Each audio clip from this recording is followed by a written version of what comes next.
Very good morning, my dear 4th standard students. Today என்ன subject பார்க்க போகிறோம் அப்படின்னா கிராமர் பார்க்குறோம். கிராமரில் என்ன பார்க்குறோம் அப்படின்னா காம்போசிஷன் மீன்ஸ் கட்டுரை. கட்டுரையில் என்ன பார்க்க போகிறோம் அப்படின்னா லெட்டர் ரைட்டிங். லெட்டர் எப்படி ரைட் பண்ணுறது. ஸோ அதில் என்ன பார்க்க போகிறோம்னா லீவ் லெட்டர். நீ செகண்ட் ஸ்டாண்டர்ட்லேருந்தே லீவ் லெட்டர் பார்த்துட்ருக்க. லெட்டர்னோடனே மிஸ்க்கு ஞாபகம் இருக்குப்பா. என்னென்னா இப்போது மிஸ் சின்ன வயசில் இருக்கும்போது லெட்டர் ரொம்ப ரொம்ப இம்பார்ட்டண்டான இருக்கும். எப்படி அப்படின்னா அப்போ வந்து மொபைல்லாம் கிடையாது இல்லையா. ஏதாவது ஒரு இன்ஃபர்மேஷன் நம்ம ரிலேட்டிவ்ஸ்லேருந்தோ நம்ம ஃப்ரெண்ட்ஸ்லேருந்தோ நம்ம படிக்கிற ஸ்கூல்லேருந்தோ வரும் அப்படின்னா லெட்டர் மூலியமாக தான் அனுப்புவாங்க. இப்போ தான் internet, email, fox, WhatsApp, so அந்த மாதிரி டெவலப் ஆகிடுச்சு. ஆனால் நான் மிஸ் இருக்கும்போதே இப்போ லெட்டர் ரைட்டிங்க்கு நிறைய இம்பார்ட்டன்ஸ் இருந்துச்சு. இப்போது போஸ்ட்மேன் அங்கிளோ இல்லை போஸ்ட்டு மேன் இப்போ தான் போஸ்ட் உமன் வராங்க. இதுக்கு முன்னாடி போஸ்ட்மேன் மட்டும்தான் வந்தாங்க மிஸ் உங்களை மாதிரி இருக்கிறப்ப. பார்த்திங்கன்னா அந்த அங்கிள் வரப்போ ரொம்ப ஹாப்பியாகிடுவோம். ஏன்னா நம்ம வீட்டுக்கு லெட்டர் வரப்போகுது, நம்ம ரிலேட்டிவ்ஸ் வந்து ஏதோ எழுதியிருக்காங்க, நம்ம ஃப்ரெண்ட்ஸ் யாராவது எழுதியிருக்காங்க, க்ரீட்டிங் கார்டு அனுப்பியிருக்கிறாங்க. ஃப்ரெண்ட்ஸில் அப்போ நம்ம தீபாவளி, பொங்கல் அப்போனா நமக்கு வந்து நம்ம டேரெக்டாக நீ என்ன பண்ணுவேன், ஒவ்வொரு கிளாஸாக போயிட்டு விஷ் பண்ணுவேன். உன்னோட ஹாப்பினஸ்ஸை வந்து நீ வந்து உன்னுடைய ஃப்ரெண்ட்ஸுக்கு தெரிவிப்பேன். ஆனால் நாங்கள் எப்படி இருப்போம் அப்படின்னா எங்களோட ரிலேட்டிவாக இருந்தாலும் சரி, ஃப்ரெண்ட்ஸாக இருந்தாலும் சரி, வீட்டுக்கு க்ரீட்டிங் கார்டு அனுப்புவாங்க, இல்லை லெட்டர் மூலியமாக வாழ்த்து சொல்லி அனுப்புவாங்க. ஸோ அந்த மாதிரி யார் வந்து சொல்வா அப்படின்னா போஸ்ட்மேன் அங்கிள் தான் வருவாங்க. அவர் மிஸ் இப்போ வெளியில் நிற்கிறேன்னு வச்சுக்கோங்க, சைக்கிளில் வருவார் அங்கிள். வரப்போ ரொம்ப ஹாப்பியாயிரும். போஸ்ட்மேன் அங்கிள் உங்கள் வீட்டுக்கு வராங்களா, எங்கள் வீட்டுக்கு வராங்களான்னு சொல்லிட்டு பக்கத்தில் பேசிக்குவோம். வந்து கரெக்டாக அந்த பர்டிகுலர் வீட்டுக்கு முன்னாடி வந்து சைக்கிள் ஸ்டாண்டை போட்டு இறங்குவார். இறங்கினோடனே நாங்கள் கேட்போம், அங்கிள் எங்கள் வீட்டுக்கு வந்திருக்கா அப்படின்னு சொல்லி கேட்போம். உங்கள் வீடு அட்ரஸ் சொல்லுங்கள் அப்படின்னு சொல்லுவார் அங்கிள். நாங்கள் அட்ரஸ் சொன்னதுக்கப்புறம் வந்துச்சுன்னா வந்துச்சு, வரலன்னா இல்லைப்பா உனக்கு நாளைக்கு வரும், உங்கள் சொந்தக்காரவங்க நாளைக்கு லெட்ரு போடுறேன்ட்டு இருக்காங்க, உன் ஃப்ரெண்டு நாளான்றைக்கு லெட்ரு போடுறேன்ட்டு இருக்காங்க, நான் அப்போ கொண்டு வந்து தரேன் அப்படின்னு சொல்லிட்டு எங்களை இது பண்ணிட்டு போய் கொடுப்பாரு. ஸோ அந்த விஷயங்கள் இப்போ நினைக்கும் போதுமே ரொம்ப சந்தோஷமாக இருக்குது. ஏன்னா அந்த சந்தோஷமான மூமெண்ட்ஸ்லாம் வந்து இப்போ உங்களுக்கு கிடைக்காம போயிடுச்சு. இப்போ ஆனால் நம்ம ஸ்கூலில் பொறுத்த வரைக்கும் லெட்டர் இன்னமும் நம்ம ஃபாலோ பண்ணிட்டு வரோம். அந்த நிறைய அழிஞ்சிருச்சுப்பா. முன்னெல்லாம் இருந்த மாதிரி இப்போ கிடையாது. ஆனால் நம்ம ஸ்கூலில் மட்டும்தான் இன்னமும் அந்த லெட்டர் அப்படிங்கிறது ஒன்று நடைமுறைப்படுத்திக்கிட்டே வரும். இப்போ உங்களுக்கு பாஸ் ஆகிட்டா கூட என்ன பண்ணும், வீட்டுக்கு என்ன ஒரு லெட்டர் வரும். ஸோ அதுவே வந்து நீங்கள் சந்தோஷமாக சொல்லுங்கள், மிஸ் எங்கள் வீட்டுக்கு லெட்டர் வந்துச்சு மிஸ் வந்து ஹாலிடேஸில் வரப்போ வந்து ஆஃபீஸ் ரூமில் வந்து சொல்வீங்க. அதையும் மிஸ் கேட்டிருக்கோம். ஸோ லெட்டர் அப்படிங்கிறது ஒரு சந்தோஷமான ஒன்றா தான் இன்ன வரைக்கும் மிஸ் பார்த்துட்ருக்கோம். தென் திருவள்ளுவர் இருக்காங்க, அவங்க ஹேண்டில் பார்த்தீங்கன்னா பாம் லீஃபு. ஃபஸ்ட்டு லெட்டர் இப்படி தான்ப்பா உருவாகுச்சு. இதை நான் வந்து நம்ம திருமலை நாயக்கர் மஹால் அதை பார்த்துருப்போம். எப்படி வந்து லெட்டர் வந்து ஸ்டெப் பை ஸ்டெப்பாக உருவாகுச்சு அப்படிங்கிறது தஞ்சாவூர் பிக் டெம்பிள்லையும் பார்த்துருக்கோம், ப்ளஸ் திருமலை நாயக்கர் மஹாலையும் பார்த்துருக்கோம். இது வந்து இன்ஸ்கிரிப்ட் மீன்ஸ் கல்வெட்டு. இது வந்து எல்லா டெம்பிள்லையும் இருக்கும். நம்ம திருச்சியிலையும் எடுத்துக்கிட்டால் ஸ்ரீரங்கம் டெம்பிளில் இருக்குது, மலைக்கோட்டையில் இருக்குது. ஸோ அது சொல்லிக்கிட்டே போகலாம். எல்லா இடத்துலையுமே எல்லா டெம்பிள்லையுமே இன்ஸ்கிரிப்ட் கல்வெட்டு அப்படிங்கிறது ஒன்று இருக்குது. என்ன எழுதியிருப்பாங்க அப்படின்னா நம்ம படித்து பார்த்தா தெரியும் அதில் என்ன எழுதியிருக்காங்கன்னு சொல்லிட்டு. அங்கே யார் கிங் இருந்தால், எப்படி பீப்புள் வந்து ப்ரொடெக்ட் பண்ணாங்க, இந்த காடை பற்றி எழுதியிருப்பாங்க, எத்தனை பேர் ஒர்க் பண்ணாங்க எழுதியிருப்பாங்க, ஸோ என்ன சாப்பிட்டாங்க எழுதியிருப்பாங்க. ஸோ எல்லா விஷயத்தையும் கேதர் பண்ணி அந்த இன்ஸ்கிரிப்ட் மீன்ஸ் கல்வெட்டு அதில் ரைட் பண்ணுவாங்க. அதுக்கு அடுத்த ஸ்டெப் தான் இந்த பாம் லீஃபில் ரைட் பண்ணுறது. ஓகேவா. பாம் லீஃபில் இன்னமும் நம்ம பாம் லீஃப் பார்த்துருக்கோம். ராஜராஜ சோழா மியூசியத்துலேயும் பார்த்துருக்கோம். இப்போ ரீசெண்டாக லாஸ்ட் டே டூர் போனோம் இல்லையா, மதுரை டூர் போனோம் இல்லையா, அங்கேயும் காந்திஜி மியூசியத்தில் பார்த்துருக்கோம். ஸோ ஒவ்வொரு இடத்துலையுமே இது இன்னும் ப்ரொடெக்ட் பண்ணிட்டு வராங்க. திருவள்ளுவர் ரைட் பண்ண அந்த திருக்குறளுமே பார்த்திங்கன்னாப்பா அந்த பாம் லீஃபில் ரைட் பண்ணது இன்னமும் இருக்குது. எதுக்காக மிஸ் சொல்கிறேன் அப்படின்னா ரைட்டிங் பற்றி எதுக்கு சொல்கிறேன், எப்படி எழுத்து எப்படி உருவாகுச்சு அப்படிங்கிறத மிஸ் சொல்கிறேன். ஸ்டெப் பை ஸ்டெப்பாக தான் உருவாகுச்சு. ஃபஸ்ட்டு லிவ் பண்ண ஹியூமன் பீயிங்ஸ் பார்த்தோன்னா உங்களுக்கு பேசவே தெரியாது, என்ன பேசுகிறாங்கிறது தெரியாது. ஸோ தன்னுடைய அப்படியே ஆக்ஷன் மூலியமாக நீ இப்போ கிளாஸில் மிஸ் வந்து சைலண்ட்டாக இரு அப்படின்னு சொன்னால் நீ ஆக்ஷன் மூலியமாக பக்கத்தில் உன் ஃப்ரெண்ட்ஸ்கிட்ட பேசுவேன், மிஸ் அதை வாட்ச் பண்ணுவோம். ஸோ அந்த மாதிரி பேச தெரியாத போது தன்னுடைய ஆக்ஷன் மூலியமாக தான் ஃபஸ்ட்டு பேசிக்கிட்டாங்க இயர்லி பீப்புள். அதுக்கு அப்புறம் ஸ்டெப் பை ஸ்டெப்பாக வந்தது தான் அப்புறம் இதில் மண்ணில் எழுதுறது, வாலில் எழுதுறது. ஸோ அந்த மாதிரி வாலில் எழுதுறது தான் இன்ஸ்கிரிப்ட். அதுக்கப்புறம் ஸ்டெப் பை ஸ்டெப்பாக உருவாகினது தான் பாம் லீஃபில் ரைட் பண்ணுறது. அதுக்கப்புறம் தான் மை யூஸ் பண்ணி ரைட் பண்ணுறது. ஸோ இப்படி சொல்லிக்கிட்டே போகலாம். இந்த மை யூஸ் பண்ணுவாங்க, ஃபெதர் வச்சு மையில் ரைட் பண்ணுவாங்க. அதுக்கப்புறம் தன்னுடைய மெசேஜை வந்து ஒரு இடத்துலேருந்து இன்னொரு இடத்துக்கு எப்படி ரீச் ஆகுது, அனுப்புறது. ஒரு இடத்துலேருந்து இப்போ லெட்டர் அனுப்புகிறோம் இல்லையா, அங்கிள் கொண்டு வந்து கொடுப்பார் இல்லையா, மிஸ் ஸ்மால் சின்ன பிள்ளையா இருக்கும்போது, இப்போ அவங்க கொடுத்துட்ருக்காங்க, அங்கிள் தான் வராங்க. இப்போ பேங்க்லேருந்து அனுப்புறது, மற்றபடி கவர்மெண்ட் எக்ஸாம் போஸ்டிங் போகிறது, இதெல்லாம் லெட்டரில் வந்துட்டுருக்கு. ஸோ அப்போ வந்து தன்னுடைய மெசேஜை வந்து தனக்கு மெசேஜ் ஒருத்தவங்கள்ட்ட சொல்லணும் அப்படின்னா யார் போனா அப்படின்னா பிஜிஎன் தான் வந்து ஒரு போஸ்ட் பேர்டாக இருந்திருக்கு. அதை ஏன் சூஸ் பண்ணாங்கன்னாப்பா, அது கரெக்டாக போய் ரீச் பண்ணிடுமா. இப்போ ஒரு கிங்லேருந்து இன்னொரு கிங்க்கு மெசேஜ் பாஸ் பண்ணணும், கிங்லேருந்து குயினுக்கு மெசேஜ் பாஸ் பண்ணணும். ஸோ இந்த மாதிரி மெசேஜ் பாஸ் பண்ணுறதுக்கு பிஜிஎனை யூஸ் பண்ணியிருக்காங்க. ஏன்னா அதுக்கு லெக்கு வந்து பயங்கர ஸ்ட்ராங்காக இருக்குமா, இதில் பார்த்தீங்கன்னாவே தெரியும். இந்த பிஜிஎனுடைய லெக்கில் வந்து பார்த்தீங்கன்னா சுருட்டி கட்டி வச்சுருக்காங்க. அதாவது ஃபெதர்ஸ் இங்க் யூஸ் பண்ணி ஃபெதர்ஸில் ரைட் பண்ணி அதனோட ஃபெதர்ஸ் லெக்கில் பார்த்தீங்கன்னா சுருட்டி கட்டி வச்சுருக்காங்க. எழுதியிருக்காங்க பாரு, pigeons with message attach. So பிஜிஎனோட லெக்கில் மெசேஜ் வந்து என்ன பண்ணியிருக்காங்க, அட்டாச் பண்ணி வச்சுருக்காங்க. சர்க்கிள் பண்ணி மிஸ் காட்டியிருக்கேன் பாருங்கள். எதுக்காக அப்படின்னா அது பறக்கும்போது கீழே விழாமல் இருக்கிறதுக்கு, ப்ளஸ் இயர்லியாக சீக்கிரமாகவே போய் கொடுத்துரும்ப்பா, சீக்கிரமாகவே போய் மெசேஜை கொடுத்துட்டு வந்துடும். ஸோ அதை வந்து இது பார்த்திங்கன்னா பிஜிஎனுடைய ஸ்டாம்ப்பு இது ஓல்டன் டேஸில் யூஸ் பண்ணியிருக்காங்க. ஏன்னா first world war, second world வாரில் பார்த்திங்கன்னா பிஜிஎன் வந்து நல்லா ஹெல்ப் பண்ணியிருக்கு, நிறைய பீப்புளுடைய உயிரை வந்து காப்பாற்றிருக்கு, ப்ரொடெக்ட் பண்ணியிருக்கு. ஸோ அந்த ரீசனுக்காக 32 பிஜிஎனுக்குப்பா America plus England first world வரப்போ அமெரிக்கன் ப்ளஸ் இங்கிலாண்டில் பார்த்திங்க அப்படின்னா பிஜிஎனுக்கு டிக்கான் அப்படிங்கிற ஒரு அவார்டு கொடுத்துருக்காங்க. மெசேஜ் பாஸ் லெட்டர் எடுத்துகிட்டு போய் கொடுத்தது மட்டும் இல்லாமல் நிறைய பீப்புளோட உயிரை வந்து செகண்ட் வேர்ல்டு வாரில் தான் நிறைய பீப்புளோட உயிரை வந்து காப்பாற்றிருக்குப்பா. ஸோ அதுக்கு வந்து காப்பாற்றினதுனால அதுக்கு என்ன இருக்குது, டிக்கான் அப்படிங்கிற ஒரு அவார்டு கொடுத்துருக்காங்க. தென் இதில் யார் பார்க்குறீங்க அப்படின்னா ஜவஹர்லால் நேரு அண்டு அவங்களுடைய மகள் பிரியதர்ஷினி இந்திரா காந்தி. ஸோ அவர் பார்த்தீங்கன்னா தன்னோட மெசேஜ் லெட்டர் எழுதிக்கிட்டே இருப்பார். தன்னுடைய மகளுக்கு பார்த்திங்கன்னா லெட்டர் எழுதிக்கிட்டே இருப்பாங்க. அந்த லெட்டர் எழுதுகிற பழக்கம் வந்து மகளுக்கு மட்டும் கிடையாது, அவருடைய டாட்டருக்கு மட்டும் கிடையாது. இப்போ மகாத்மா காந்திஜிக்கு, ரவீந்திரநாத் தாகூர், ஸோ அந்த மாதிரி சொல்லிக்கிட்டே இருக்கலாம். ஃப்ரீடம் ஃபைட்டர்ஸ்க்கெலாம் லெட்டரை வந்து எழுதிக்கிட்டே இருப்பார். இதில் பார்த்தீங்கன்னா சமீம் கர்ஷின் அப்படிங்கிற ஒருத்தருக்கு தான் அந்த லெட்டர் எழுதியிருக்கிறாரு. என்னன்னா ஃப்ரீடம் கிடைச்சதுக்கப்புறம் எழுதியிருக்கிறாருப்பா, ஃப்ரீடம் கிடைக்கிறதுக்கு அப்புறம் எழுதியிருக்கிறாரு. என்னென்னா நம்ம ஃப்ரீடம் கிடைச்சதுக்கப்புறம் நம்ம என்ஜாய் பண்ணுவோம், சந்தோஷமாக இருப்போம்னு சொல்லிட்டு ரைட் பண்ணியிருக்காரு. இது அதில் அவருடைய சிக்னேச்சர் இருக்குது பாருங்கள், ஜவஹர்லால் நேரு அப்படிங்கிற சிக்னேச்சர் இருக்குது. ஸோ இவரும் வந்து பார்த்திங்கன்னா தன் லெட்டர் எழுதுகிற பழக்கம் அப்போ உள்ளவங்களுக்கு எல்லாத்துக்குமே இருக்குது.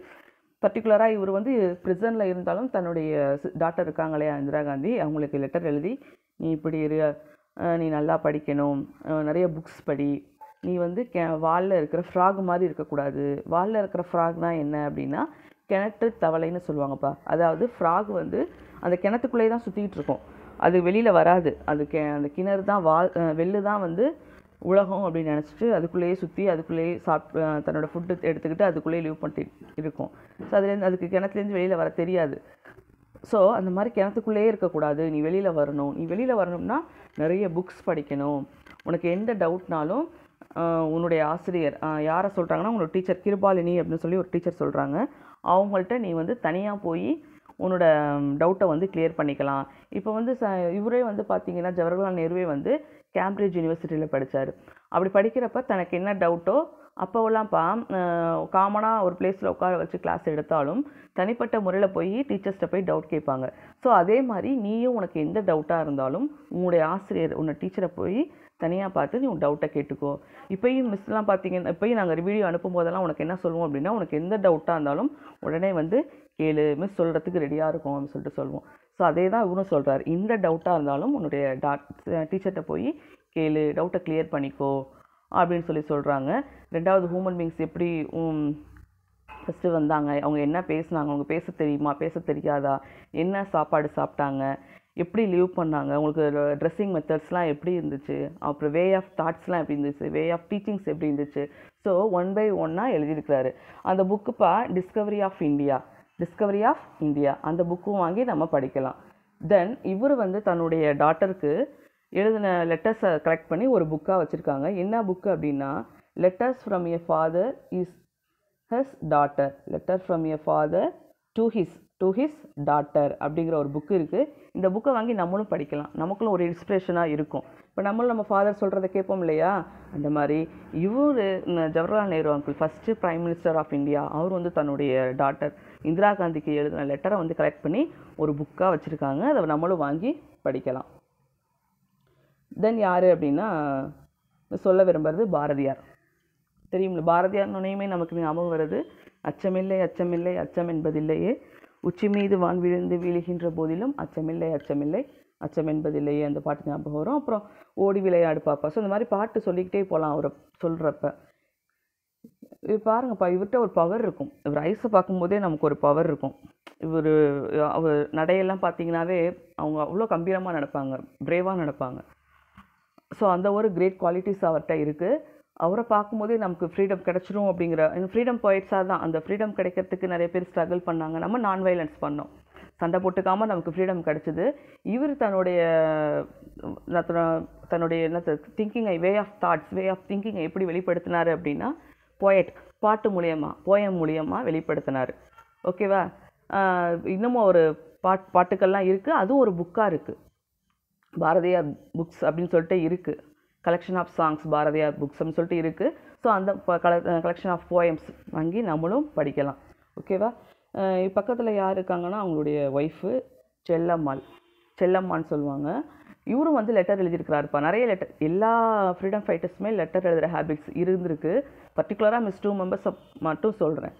ஜவஹர்லால் நேரு பற்றி மிஸ் சொன்னேன். இப்போ நெக்ஸ்ட்டு யாரை சொல்கிறேன் அப்படின்னா பாரதியார் பற்றி சொல்கிறேன். இவரும் தன்னுடைய ஒய்ஃபுக்கு நம்ம ரிலேட்டிவ்க்குலாம் லெட்டர் வந்துச்சு அப்படின்னா, hi how are you, I am fine, how about you அப்படின்னு சொல்லி அந்த மாதிரி லெட்டர் எழுதுவோம். இவர் என்ன எழுதுவார் தன்னுடைய ஒய்ஃபுக்குன்னா, நான் வந்து அவர் தேசபக்த நிறைய மேகசின்ஸ் ரைட் பண்ணிகிட்டு இருந்தார்ப்பா. ஸோ அதில் வந்து என்ன சொல்கிறாருன்னா, என்னுடைய பேப்பர்ஸ், நான் ரைட் பண்ணுற மேகசின்ஸ் பேப்பர்ஸ், இந்தியாவில் இருக்கிற பேப்பர்ஸ்லாம் பார்த்தோன்னா ஒர்த்தபுளாக இல்லை, ஈஸியாக டியர் ஆயிரும், கிழிஞ்சு போயிடும். அதுவே எனக்கு ரொம்ப வருத்தமாக இருக்குது. இங்கிலாண்டில் ஃபாரின் கண்ட்ரிஸில் இருக்கிற மாதிரி இங்கேயும் பேப்பர்ஸ்லாம் நல்லா ஸ்ட்ராங்காக இருக்கணும், ஷைனிங்காக இருக்கணும், கிழிக்கக்கூடாது அப்படிங்கிற மாதிரி தான் லெட்டர் எழுதுவாராம். அதாவது நம்ம கண்ட்ரியை பற்றியே தான் எழுதுவாராம். கண்ட்ரி எப்படி டெவலப் ஆகும், நம்ம எப்படி ஃப்ரீடம் கிடைக்கும், நம்ம எப்படி வாழ போகிறோம், ஸோ அந்த மாதிரி தான் எழுதுவாராம் ஒழிய ஒய்ஃப் பற்றி நல்லா இருக்கியா, சாப்பிட்டியா, என்ன பண்ணுற அப்படின்னு சொல்லிட்டு அந்த மாதிரி பர்சனலாக அவர் எழுத மாட்டாராம்ப்பா. ஸோ அந்த மாதிரி ஒரு கிரேட் குவாலிட்டி உள்ள பர்சன் யார் அப்படின்னா நம்மளுடைய பாரதியார். இதில் அவர் எப்போவுமே எழுதுறதுக்கு முன்னாடி ஓம் சக்தி அப்படின்னு சொல்லிட்டு எழுதிடுவார். ஏன்னா அவர் கண்ணிலே பயங்கர சக்தி இருக்கும். லெட்டர்லேயும் பார்த்தீங்கன்னா அப்படி தான் எழுதியிருப்பார், ஓம் சக்தி அப்படின்னு சொல்லிட்டு தான் எழுதியிருக்கிறாரு. தென் பார்த்தீங்கன்னா அவருடைய சிக்னேச்சர் டவுனில் இருக்குது, அவர் ரைட் பண்ண லெட்டர். ஓகே, இப்போ நம்ம கிளாஸ்க்குள்ளே போயிடலாம். என்னென்னா, write a leave letter to your class teacher, leave for 2 days. உன்னுடைய கிளாஸ் டீச்சருக்கு 2 days லீவ் வேணும்னு சொல்லிட்டு லெட்டர் எழுது அப்படின்னு சொல்கிறாங்க. ஃபஸ்ட்டு என்னென்னா லீவ் லெட்டரில் ஃபஸ்ட்டு ஃப்ரம் அட்ரஸில் பார்த்தீங்கன்னா ஃபஸ்ட்டு உன் நேமுக்கு அப்புறம் என்ன ஸ்டாண்டர்ட், நெக்ஸ்ட்டு உன் ஸ்கூல் நேம், அப்புறம் மார்தினா ஸ்கூல் எங்கே இருக்குது. ஸோ இதுதான் ஃப்ரம் அட்ரஸ். லீவ் லெட்டரை பொறுத்த வரைக்கும் ஃபஸ்ட் ஃப்ரம் அட்ரஸ், அப்புறம் டு அட்ரஸ், அப்புறம் body of the letter, thank you you, yours obediently. இந்த 5 மட்டும் தான் நீங்கள் ஞாபகம் வச்சுக்க போகிற.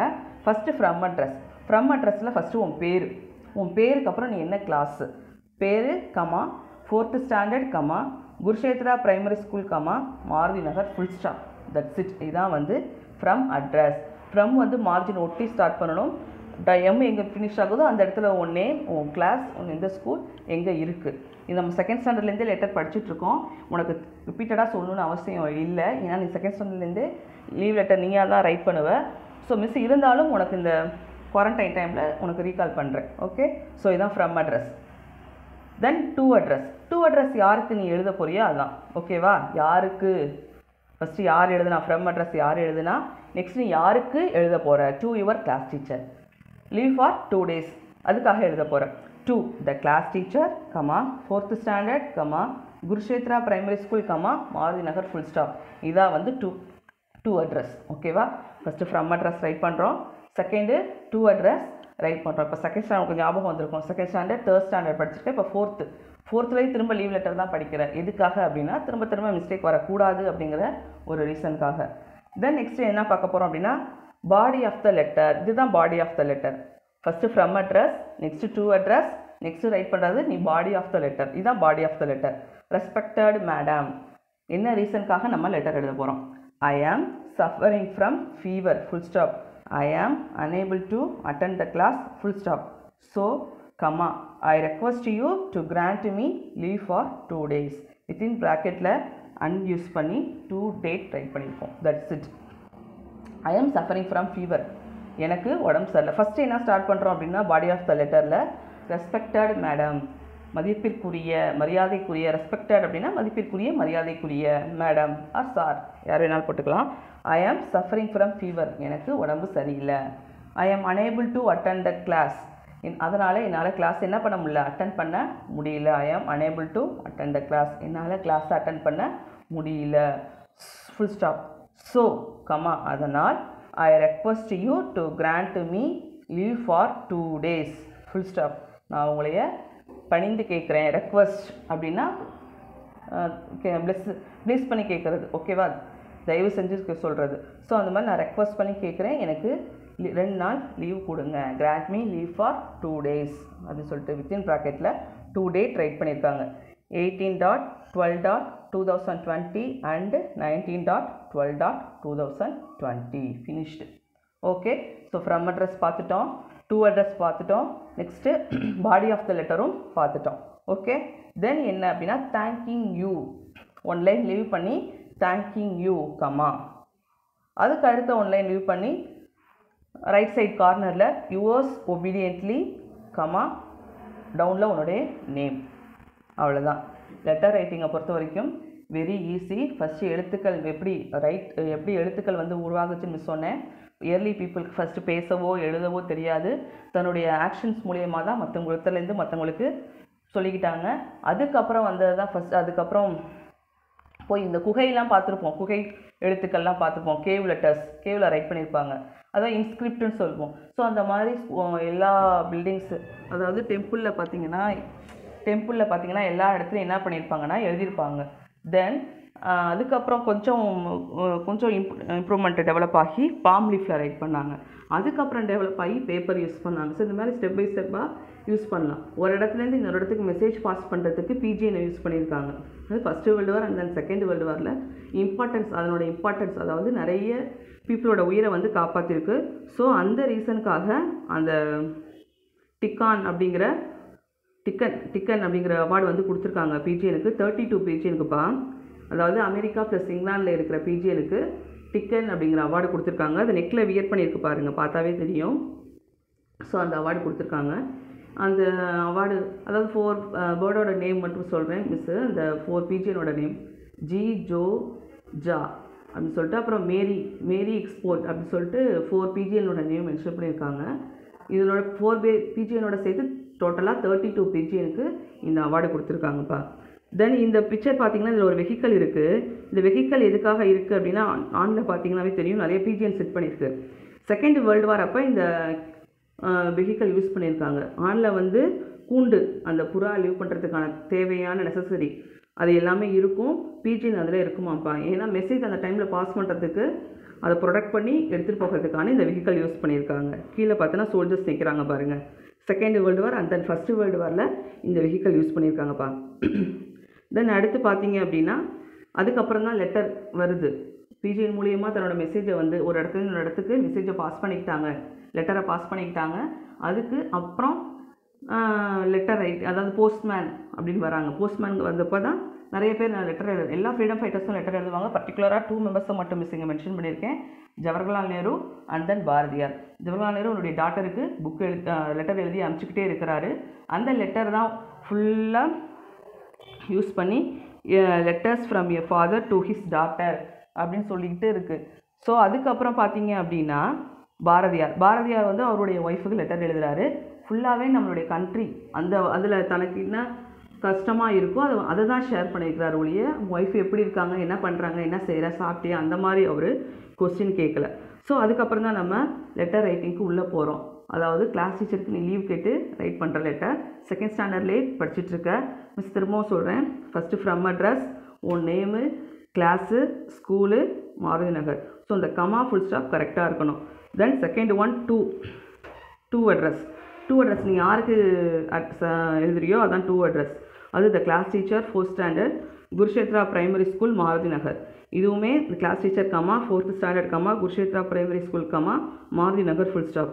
தென் ரெஸ்பெக்டட் மேடம் ஸ்டார்ட் பண்ணுறது பாடி ஆஃப் த லெட்டர். ஸோ இதுதான் இதில் மெயினான ஒன்று. இதில் என்ன எழுதணும்? I am suffering from fever full stop. Full ஸ்டாப்புக்கு அப்புறம் ஸ்டார்ட் பண்ணுற லெட்டர் கேப்ஸில் தான் ஸ்டார்ட் பண்ணணும். I am unable to attend the class full stop. Next so கமாக்கு அப்புறமும் கேப்ஸில் தான் ஸ்டார்ட் பண்ணணும். I request you to grant me leave for 2 days within ப்ராக்கெட்டில் இந்த 2 date ரைட் பண்ணியிருக்கணும். Okay. Then thanking you comma right, அதாவது right கார்னரை yours obediently K Kannan. ஓகேவா? யுவர்ஸ் ஒபீடியன்ட்லி எல்லாத்துக்குமே ஸ்பெல்லிங் நல்லா பாருங்கள். செகண்ட் ஸ்டாண்டர்ட்லேருந்து திரும்ப சொல்லிட்டுருக்கேன் மிஸ்ஸு. செகண்ட் ஸ்டாண்டர்ட்லேருந்து நீ படிச்சுட்ருக்க, ஸோ மிஸ்டேக் வரக்கூடாது. Okay. Will you meet next class students? Thank you.